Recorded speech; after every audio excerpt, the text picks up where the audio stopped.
Hey guys, Steve Simpson here with Central Florida Property Management. Hope everyone's doing well. This is my first video since COVID set in, so hope you guys are all staying safe. Crazy year so far, so hopefully it turns better the second half of this year. Wanted to talk about something that's kind of in the news recently, and that is evictions. What is an eviction? Who does it benefit? Who does it hurt? All that good stuff. So first thing, what is an eviction?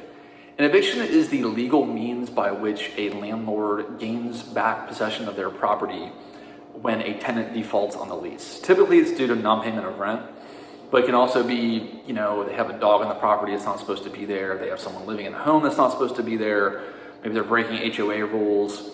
Basically anything in the lease that the tenant, rule in the lease the tenant is breaking can be grounds for eviction.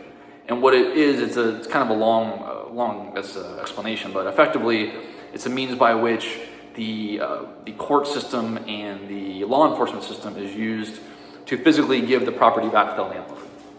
What it's not, which some people confuse it for, is if you're on a lease and your lease expires and the landlord does not renew to you, you're not being evicted, you're just not having your lease renewed. So I think a lot of people get that confused, just clarifying there.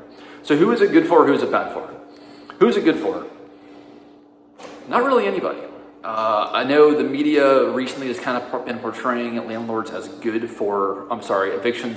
for landlords, insofar as, yes, it's better than having someone living in your property, not paying rent. An eviction is good for a landlord. But in terms of big picture, an eviction is terrible for a landlord, mainly because it's expensive. One thing, you're paying for an attorney, and the bigger thing is you're basically having someone living in the home not paying you for a certain amount of time. Usually 30, 45 days in a normal scenario.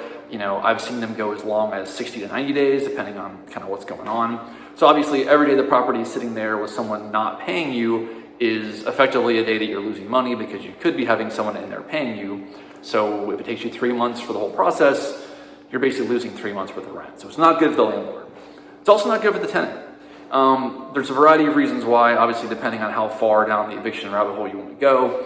In my opinion, the biggest reason is because nowadays, with the internet and public records being so available online, evictions are filed at the county level. And basically there are companies now that data mine county databases to find evictions throughout the country. And it costs about $5 for an eviction search. We do it for all the tenants that we're screening.